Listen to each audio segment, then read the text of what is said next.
I've got another one I think would be interesting to talk to, which would be a shop, a retail shop. Right.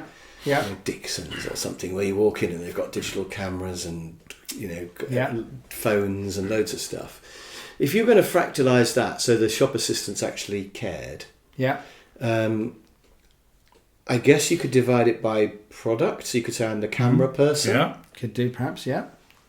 And you could have it that the people who are selling to the customer, the frontline sales assistants, would buy the stock, or just, you already know how much the stuff's cost you to get into stock. So would you let them choose the stock that they had in the shop? Yes. So they're really running their own little business. They decide on the buying. Or would you have central buying? Because they must have massive buying power, mustn't they, Dixon's?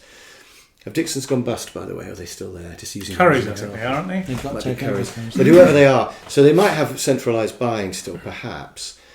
But then you could choose which ones you sell. I mean, are we just talking about basically giving people a bonus, the shop assistants a bonus?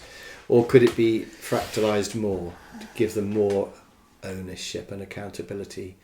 There is an element of fractalisation now, because they do get some sort of payment based on sales that they do.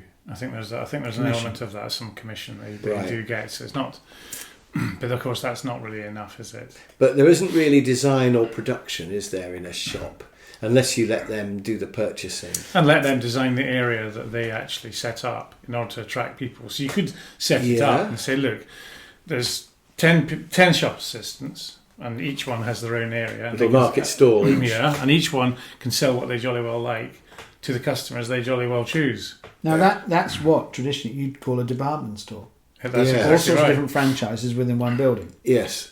Because if you go into Dixon's or Currys, it's very branded, isn't it? Everything's the same. I mean, you couldn't. It would be quite weird if you divided it up.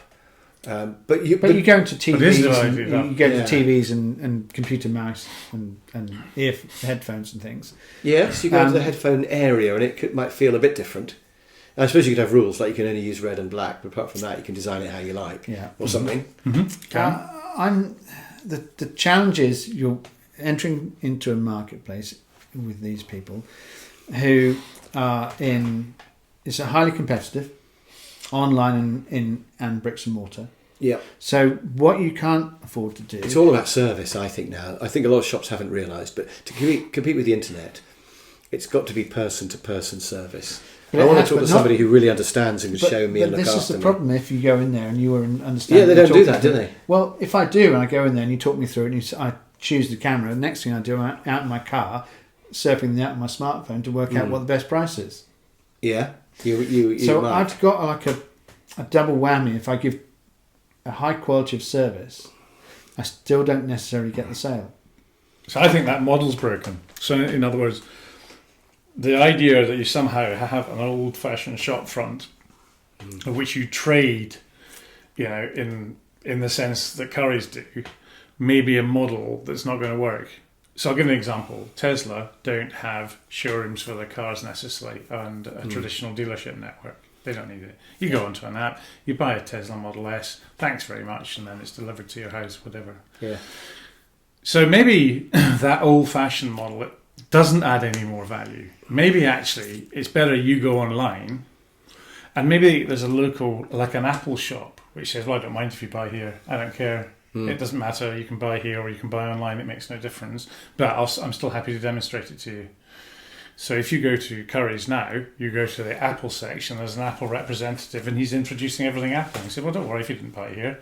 Buy it online. I don't care. But he's motivated to show me how great it is. Because it will be bought from Apple. But it's no longer it's no longer a shop, it's a showroom.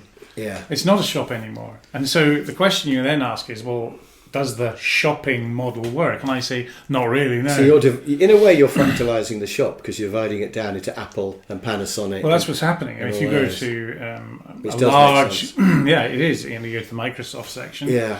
You go to the LG section for televisions and you go to the Samsung section. It's happening anyway.